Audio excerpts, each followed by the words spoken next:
Salve, salve, meus amigos. Professor Kleber Pinho. Vamos lá, vamos trabalhar direito coletivo. Isso mesmo, direito difusos e coletivos. É uma matéria realmente que poucos meus alunos viram na faculdade, mas, em verdade, vocês acabou vendo na faculdade ou estudando para concurso ela de forma assim, é, sem você saber.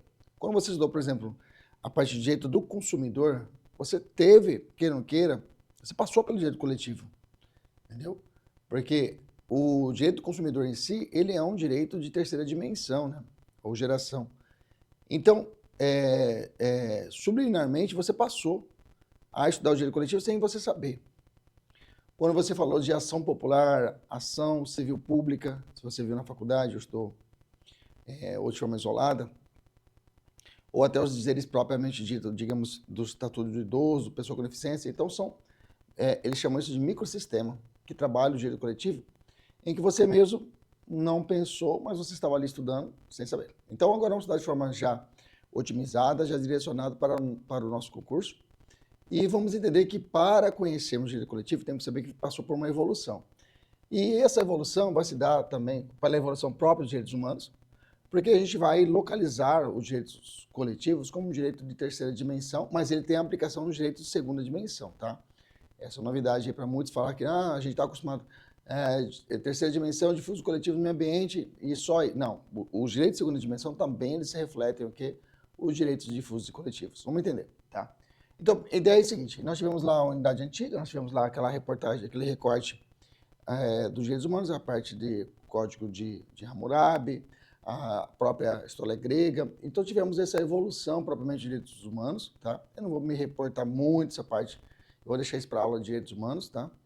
Mas é importante termos essa convicção, essa evolução. Idade Média clássica tipificação dos primeiros direitos fundamentais, ali, direitos humanos, que foi com a Magna Carta Libertatis, melhor dizendo, direitos humanos, né, no âmbito internacional, 1915. Depois disso, tivemos as revoluções francesas, aliás, a americana, a gloriosa, na sequência, a gloriosa, a americana e a francesa, né? Que tivemos essas revoluções, e depois as Primeira e Segunda Guerra Mundial, ali, e com a situação do pós-guerra, com a criação da ONU, né? Lá atrás, ainda com a OIT, lá atrás, em 1919, tá? E depois nós tivemos esses desdobramentos com os direitos fundamentais, direitos humanos, né? Refletindo para todo mundo depois, principalmente depois do pós-guerra, depois veio a Declaração Universal de Direitos Humanos, de 59, e aí nós fomos evoluindo em si, né? Ou até regredindo para muitos, né, hoje em dia. E aí nós tivemos aqui temos uma classificação nessa parte histórica, uma classificação de Karel Vazak, tá? Então isso aqui é até bacana, até para você ter uma musculatura, para você fazer uma discursiva, que o primeiro cara que foi falar de gerações de direitos fundamentais ou direitos humanos foi o Karel Vazak, de 1979, tá? Então é bom você ter isso anotado no seu caderno. E ele vem trazendo que houve um direito civil e político, né?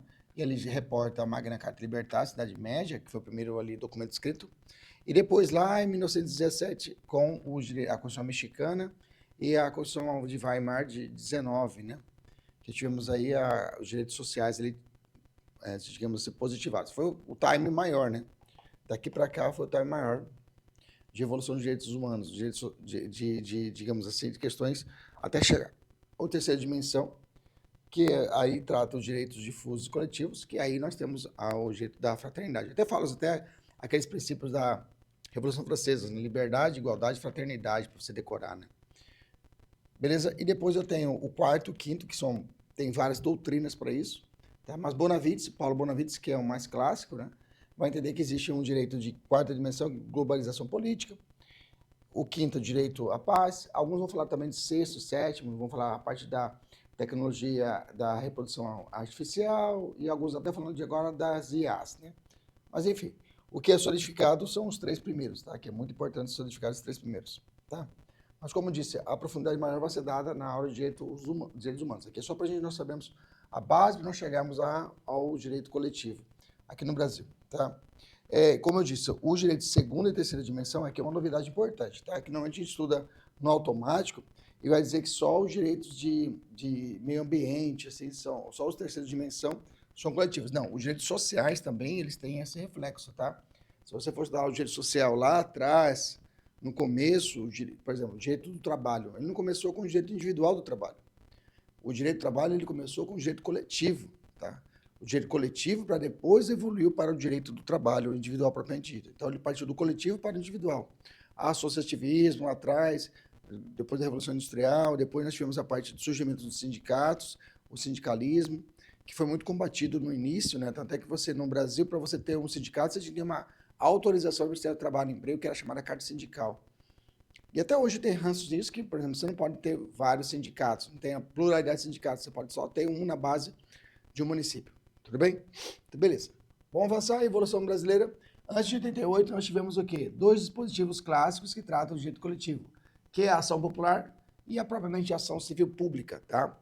Normalmente, quando você vai fazer uma prova de segunda, você viu lá um macete na prova de segunda que pode cair uma peça, e ação popular e ação civil pública, que a defensoria, por exemplo, ela é legitimada para poder propor uma ação civil pública, e aí ele vai falar, normalmente vai cair ação civil pública, né? Que você vai estar ali pelo legitimado. Mas a ação popular, um gatilho dela, né, que ela tem que ser proposta por um cidadão brasileiro, né? Cidadão. Então tem que ter, por exemplo, um documento essencial para ser juntado na petição inicial é o título do eleitor, tá? É uma condição sine qua non. Beleza? E aí, pós 88, aí nós tivemos um microsistema gigantesco, né? Aí já com o ECA também faz parte desse microsistema ECA, propriamente dito, o Código de Defesa do Consumidor é muito festejado, tá? Também de 90. E aí a gente pode citar um pouquinho mais outros aqui, deixa eu puxar aqui, para a gente poder materializar mais dispositivos a respeito disso. Aí fiz uma lista, né? Pessoa com deficiência, proteção de investidores de mercados imobiliários, Estatuto de Defesa, o CDC, o ECA, Lei Antitruste, habeas dados, Estatuto da Cidade, Estatuto de Idoso, Mandado de Segurança, Código Civil, o próprio CPC também trata muitas situações positivadas, que até modernizou a aplicação do direito coletivo, né? Mas vamos lá. E aí nós temos uma classificação doutrinária do direito eles são classificados em 3, tá?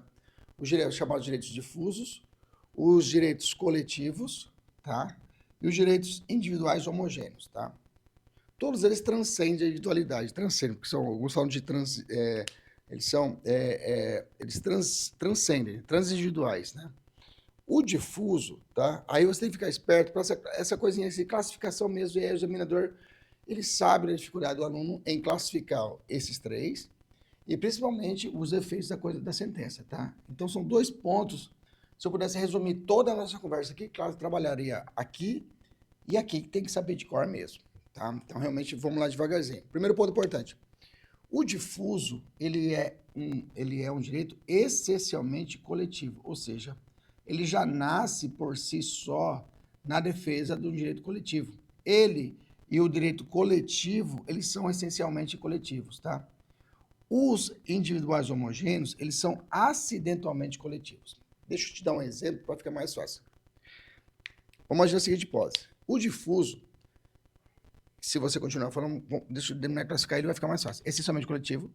O objeto é indivisível, você não consegue individualizar esse objeto. É uma circunstância de fato, uma circunstância que ocorreu, e aí eu tenho que as vítimas são indetermináveis, tá? Pronto. Então, é um essencialmente coletivo. O objeto é indivisível, tá? De proteção. A circunstância é uma circunstância de fato, tá? E são indetermináveis. Até bom, ó, fato, ó, o F aqui, ó. F, difuso, fato. É exclusivo de fato. Tá? Então vamos lá, deixa eu entender. Vou te dar um exemplo. O exemplo clássico aqui é o meio ambiente, a proteção do meio ambiente. Tá? Por exemplo, quando eu tenho uma situação de uma queimada realizada num Pantanal mato-grossense, eu que estou aqui em Cuiabá, eu consigo sentir o que? A fumaça, o cheiro da fumaça. A poluição realizada, o excesso, o calor ali, que vai transcender aquela localização. Então, com uma queimada ou com uma situação quanto ao clima, eu não consigo mensurar, por exemplo, eu não consigo estabelecer quem são essas vítimas, entendeu? Eu não consigo estabelecer. Tá? Eu não consigo estabelecer. E esse objeto, a natureza em si, é um bem que eu não consigo quantificar de forma individualizada. Eu não consigo individualizar para mim quanto que eu gastei, quanto que seria um prejuízo para a minha vida. Então, o objeto, ele é totalmente o quê? Indivisível. O objeto da proteção, ou seja, a natureza é indivisível. Eu não consigo individualizar O quanto, para mim, há de prejuízo na minha saúde, qual vai ser o meu prejuízo individual, digamos assim. Entendeu? Então, o objeto a ser protegido, ele é totalmente indivisível. Então, ele nasce essencialmente, não tem como, ele é essencialmente coletivo, porque ele surgiu numa circunstância de fato. Tá? E aí eu tenho a camada protetiva, são pessoas indeterminadas. Então, eu não consigo mensurar, Kleber, quantas pessoas foi afeto com a fumaça do Pantanal? Eu falo assim, 2, 3, 10, 20, 30, não consigo mensurar. Eu não consigo mensurar quanto que o aquecimento da camada de ozônio pode afetar quantas pessoas, ou o derretimento das geleiras no Ártico, entendeu? Eu não consigo mensurar. Então, por isso que há uma proteção ao meio ambiente, ele vem classificado como jeito difuso. Eu não consigo mensurar, eu não consigo determinar. Tá? Um objeto totalmente indivisível, eu não consigo fatiar para individualizar cada efeito nefasto dessa situação para cada pessoa. Vai ficar mais fácil quando eu falar dos outros. Olha só. O coletivo, por si só, o coletivo, esse eu consigo determinar, eu consigo valorar o prejuízo individualizado. Eu consigo dividir o objeto do prejuízo, tá? E aqui eu tenho uma relação jurídica. Vou te dar um exemplo. Vamos lá. Aqui são pessoas, pensa assim, já para você classificar o coletivo e individual homogêneo. O coletivo, já existe aquela coletividade reunida. Já existe aquela coletividade reunida. Por exemplo, eu tenho um consórcio, ou um condomínio, um consórcio, né? Então, um consórcio, eu tenho um grupo, tenho lá toda aquela galera que está ali junto, um consórcio reunido, são 50 pessoas que estão dentro desse consórcio. Eu consigo individualizar quem está dentro do consórcio, sim ou não? Sim, consigo. Tá? Eu consigo identificar. Eu consigo determinar quem está no consórcio. Digamos que as regras, a empresa que está ali realizando o consórcio, no meio do caminho, ela muda as regras do jogo. E aquelas pessoas ali se sentem prejudicadas. Aumentou a taxa de juros, aumentou alguma situação. Por exemplo, está errado. Essas pessoas já têm entre elas uma relação jurídica que é o consórcio. E nesse caso, elas se reúnem para provocar o judiciário para que possam ali receber a sua quantia devida. E o juiz consegue. Kleber, quanto você investiu? Tanto. Ele consegue determinar? Sim ou não? Sim, eu vou lá junto com os comprovantes. Está aqui. Cada um junto. Então, eu consigo individualizar o prejuízo de cada um. Então, nesses casos, eu estou diante de um direito que coletivo. Ele é um essencialmente coletivo porque nasceu todo mundo junto. O objeto é divisível. Eu consigo individualizar qual que foi o prejuízo de cada pessoa envolvida naquele consórcio. A relação jurídica é uma só, de todos eles estão juntos por causa do consórcio, ou como se fosse um condomínio. Você consegue identificar aquele grupo. Ou um grupo de servidores, você consegue identificar aquele grupo de pessoas. Entendeu? E eu consigo determinar o quê? O prejuízo de cada pessoa. Eu consigo separar e individualizar cada pessoa, prejuízo de cada uma delas. Isso é coletivo. Tudo bem? Ponto. Agora, quando seria uma situação de individual homogêneo? Individual homogêneo, você vai pensar assim. Tá todo mundo espalhado. Tá? Aconteceu a merda. Não tem uma associação de pescadores, não tem associação de moradores, não tem nada. Okay? Não existe uma reunião prévia, não há um coletivo. Mas uma situação jurídica, tá? De fato ou de direito ocorre, e aí eles se reúnem. Fácil, gente. Imaginamos o rompimento de uma barragem. Está todo mundo espalhado, cada um tocando a sua vida. Vem uma relação jurídica. De fato. Destrói a casa de todo mundo. A pessoa, cara, e agora? Vamos nos reunir para buscar os nossos direitos. Aí eu tenho uma situação de individual homogêneo. Entendeu? É a mesma relação de fato ou de direito que aconteceu, que foi o quê? Rompendo da barragem. E aí eles fizeram o quê? Uma associação depois de acontecer isso para poder buscar os seus direitos. Aí eu tenho uma situação individual homogênea. Entende a diferença? A diferença básica desse para esse, aqui é mais fácil, difuso você não consegue identificar. Mas desse para esse é que esse já existe a prévia relação jurídica. Eles já estão ali envolvidos juntos.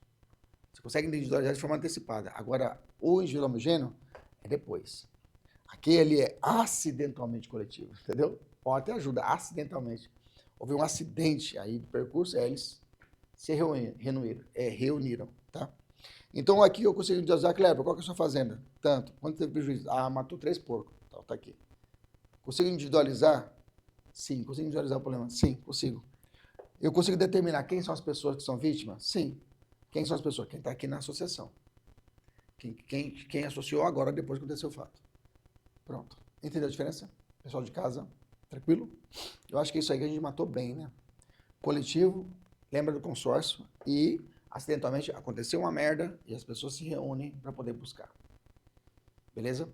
Diante desse pensamento difuso, coletivo e homogêneo, nós vamos para cá para a sentença. Tá? O que é importante nós sabermos? Tá? Qual é o efeito da sentença? A segunda pergunta é, professor, eu posso entrar com a ação sozinho? Professor, a sentença é determinada. A sentença, o pessoal entrou coletivo lá. O pessoal contrataram advogado ruim e perdeu. Eu posso depois entrar com a ação? Essas são as situações que a gente vai estudar agora. Tudo bem? Primeiro ponto importante. A sentença de procedência, gente, eu ganhei a ação aqui. Tá? O pessoal entrou com a ação, uma ação civil pública, tá? Foi procedente. Nesse caso, se for no controle, se for na situação do difuso, tá? Onde eu tenho esse exame coletivo, objeto é indivisível, relação, circunstância de fato, as pessoas são indeterminadas. Então, são uma situação de uma não, na natureza. Tá? Se foi difuso, a coisa julgada procedente faz erga omnes, ou seja, para todo mundo. Positivo, todo mundo vai levar esse direito. Tudo bem? Se for coletivo, faz coisa julgada ultra partes. O que seria coisa julgada ultra partes? A coisa julgada ultra partes é aquela em que afeta não só as pessoas que estão ali estabelecidas dentro do processo, mas também situações fora. Tá? O erga omnes aplica-se a todos que estão naquela relação jurídica. E ultra partes, ela é o transcende, ela vai além.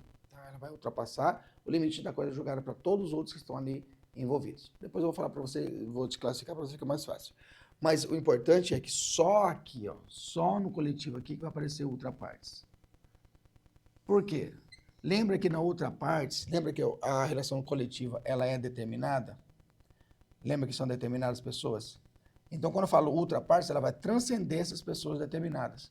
Ou seja, vai refletir para todos aqueles depois que queiram propor uma ação utilizando essa sentença. Ok? Então, a erga omnes é amplo para todo mundo, para todos. Como aqui são determinadas pessoas, né, o erga omnes é para todo mundo, melhor dizendo. Né, o erga omnes é para todos. Né, meio ambiente.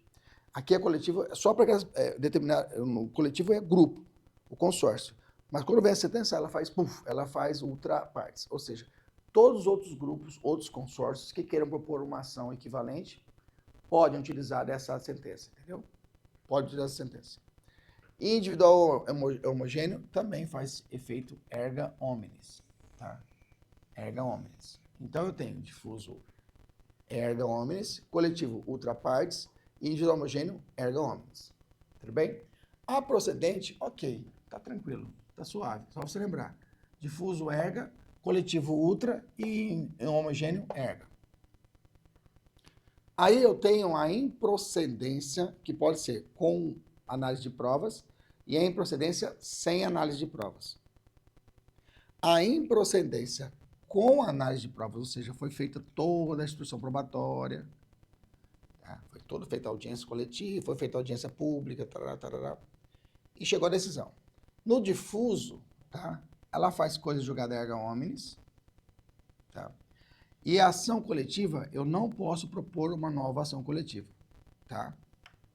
Eu não posso propor nova ação coletiva, tá? Os legitimados não podem propor nova ação coletiva. Então, se eu for análise com provas, tá? É feito para todo mundo, e eu não posso fazer uma nova ação coletiva, mas eu posso fazer uma ação de forma individual, tá? Então, de exemplo, uma situação na conta do meio ambiente, tá? Proposta ação lá, prejuízo do meio ambiente, e o pessoal perdeu a ação que propôs a ação civil pública. Nesse caso, eu individualmente posso propor a ação? Posso, tá? Posso, beleza? No coletivo é idem, mesma coisa, com análise de prova. No individual homogêneo, repete, também não pode propor nova ação coletiva, mas individual pode, sim, desde que eu não tenha participado na ação coletiva, tá? Então, no ação individual eu posso, no individual homogêneo, posso, desde que não tenha participado da ação coletiva.